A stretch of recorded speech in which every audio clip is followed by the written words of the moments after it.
There's two suttas that I highly, highly suggest. And these are some of the most practical words of the Buddha you're going to find in the Nikayas.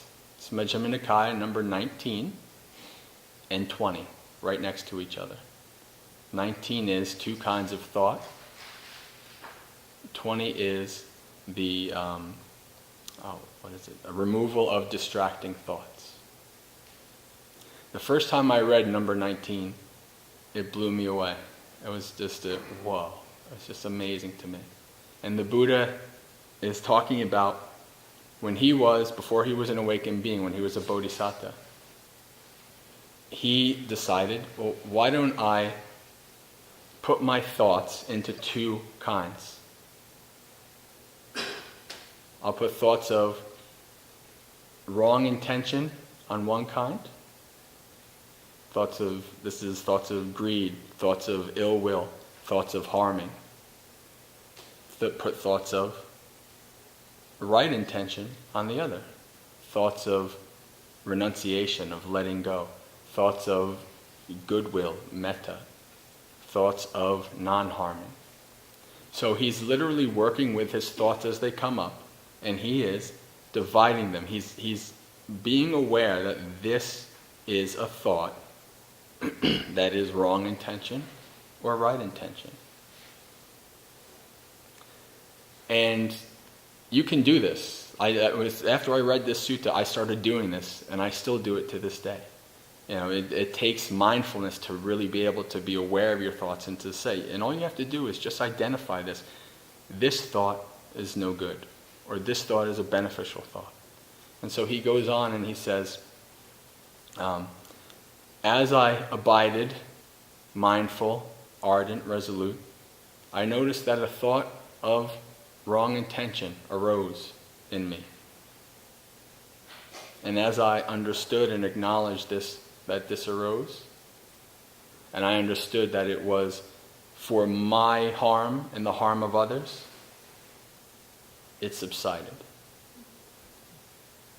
And when you actually do that with your mind, for the most part, all it needs is for you to just be aware of that, and it'll go away. Now that's not always the case, but in the suttas there's there's all different sections where there's monks and nuns who are meditating, and Mara comes and tempts them, and they say, "I see you, Mara," and then it says Mara is sad and dejected and goes away. That reminds, when I first read this and when I first watched this in my mind, this is what I thought of. It's like you're saying, "I see you, Mara," and then it goes away. And so then the opposite was, as I was abiding, resolute, etc., I saw this thought arose. It led to my benefit, to the benefit of others. And I abided in it. And I saw no danger in it whatsoever, even if I thought this for a day and a night. And so one of the best quotes from this is where he says, I'm trying to remember the exact wording of it. Let's see. Whatever somebody frequently ponders upon, that becomes the inclination of their mind. So that's a very, very important sutta, and it's something very practical that you can do in your daily life, whatever you're doing, whether you're at work, at home, wherever you're able to see your thoughts arise. And so the next sutta, the removal of distracting thoughts, is pretty much for when the first time doesn't work, when the thoughts are there and they're not going away. And so he talks about, Buddha gives 5 methods on how to work with this. The first one is to replace the thought. If you have a thought of ill will, try to replace it with goodwill. If that doesn't work, you want to examine the danger. Like I said the other day at the Q&A, the gratification, danger, and the escape. Examining the danger of having this thought. This anger, what is it going to do?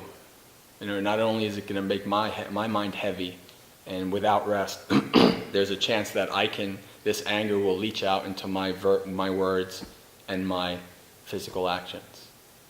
Examining the danger.